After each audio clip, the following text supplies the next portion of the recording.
You will be the first of your friends to read this book, guaranteed. Hey, y'all. Let me back up a little bit and just say hi and say that I wanted to tell you about stuff that's coming up for Greater Love Collective.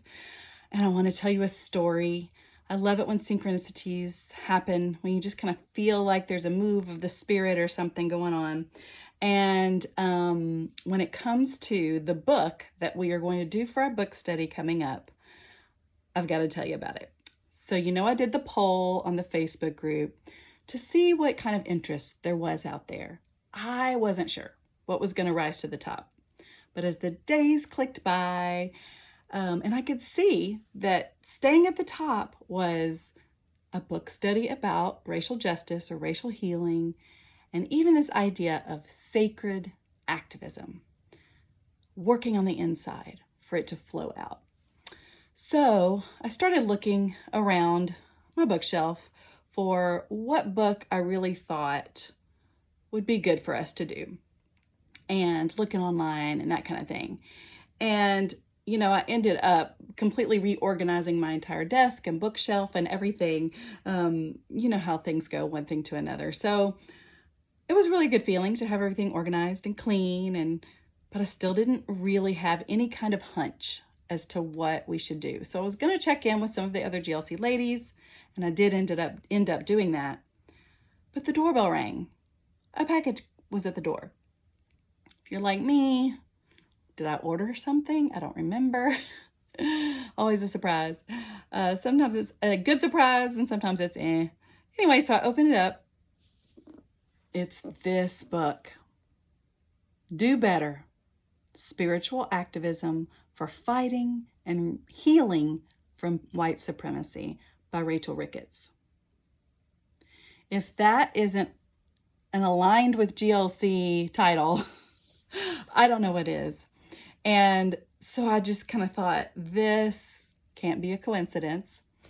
But I don't remember. I had ordered this book back in September. I looked back in September. It doesn't even release officially until February 2nd. And here it was on my book step when I was really seeking what it was that we needed to do. So my gut said, okay, this must be the book, but I hadn't read it. So I started reading and I devoured this thing. I checked in with some of the other GLC ladies, and y'all, this is what we're going to do. We're going to do this book. So I'll tell you a little bit about the book, but let me tell you, we're going to do February 28th through March 28th on Sundays, 4 p.m. And I'm telling you now because I want you to have time. I don't suggest reading it as fast as I did. I read it in like 5 days.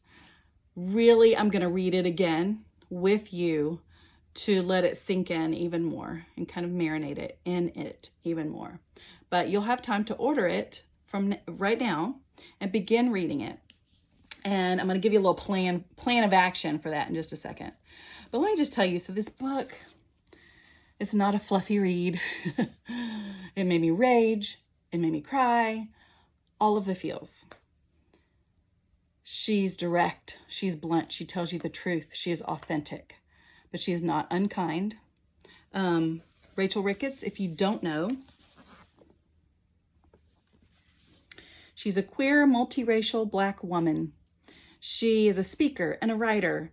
She cultivates change by fusing her experiences as an attorney, a trained anti-racism educator, and a grief coach with her spiritual certifications in breathwork, yoga, and mindfulness. And she is renowned for her spiritual activism workshops worldwide. So y'all, she has written this book and it aligns so perfectly with Greater Love Collective. And we're ready for it. Elizabeth Gilbert on the front says, pull up a chair, grab a pen, lay down your defenses, and listen very respectfully. This is a book we all need. And I completely agree. So, I was thinking about GLC and how if you have been a part of our White Fragility book study, any of those evenings, Fourth Monday gatherings where we talked about racial justice, where we heard from women of color, where we as white women in particular may have had our eyes opened more and more to just the state of things, what's really going on.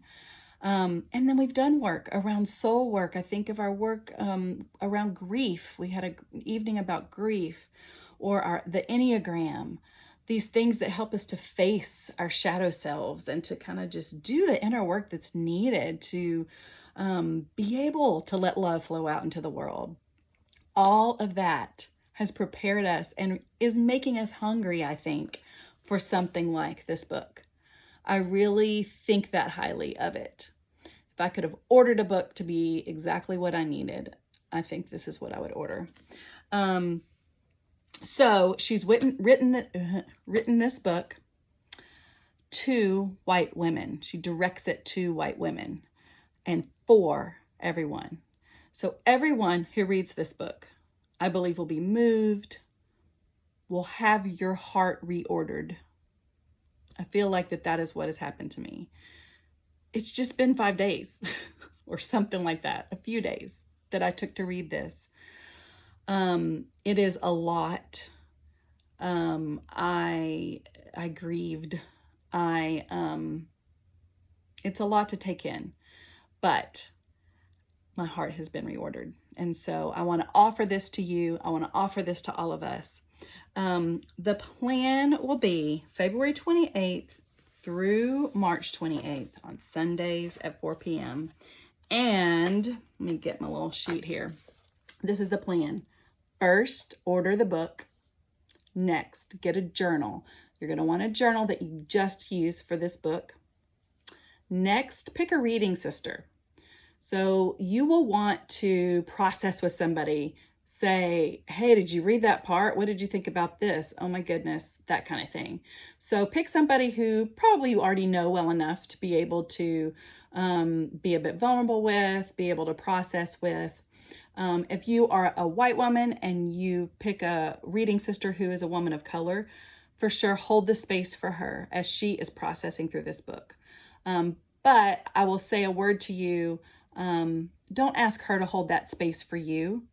If you have things that are coming up in you that need to be processed, I'm happy to talk with you. And Lindsay O'Connor and Megan Starnes both have also said they're happy to process with anyone who needs someone to process with. But we don't want to cause harm. And so I'll just say that word. But yeah, so pick a reading sister. Next, mark the dates down, February 28th through March 28th. And the first thing to do is to begin with the introduction.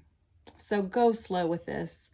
Don't skip the introduction or the author's note or the glossary in the back, or the very first page has an intention. I think it's actually page 4, has an intention setting part.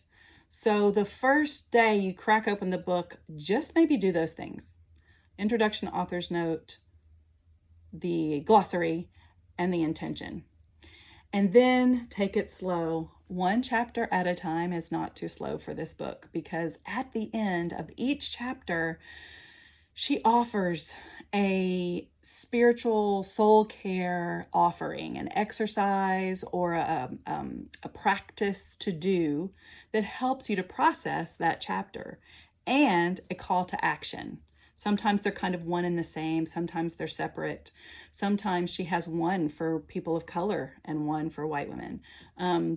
So she has these things for us to do along with the reading and the learning. And so you'll want your journal and you'll want to take some time. Like I said, I'm going to take time this next time around. The next thing, finish. Sometimes we approach something and it gets hard and we stop. And grace abounds on one hand. If you need to stop, stop. But please plan to finish the book. I'll just say, please plan to finish. And then the last thing is the work, because the work is important. Finish the book, and then the book becomes reference for you as you do the work to dismantle white supremacy. For those who've done this work all of your life, the work continues. For those of us who are newer on the scene, really our work will begin when we end the book. It will feel exhausting because we have done a lot of inner work after we've read the book. That's how I feel. I feel a little ripped open, but I needed a book to kick my butt, and it did. But now the work begins. So this is kind of your plan of action from now to February 28th. I will include a link to order the book with this video, and you can also look for an email coming from me where I'll have all of this information from the video, and I'll let you know about the Fourth Monday Zooms coming up, what we'll be doing for that when I have that all situated. I think that's it. I just want you to know I'm excited about this book, and really that excitement is about what it can mean for our world and for our inner selves. It aligns so great with who we are as GLC. And I hope you'll join me and join us for this book study, and we can do better together. All right, bye.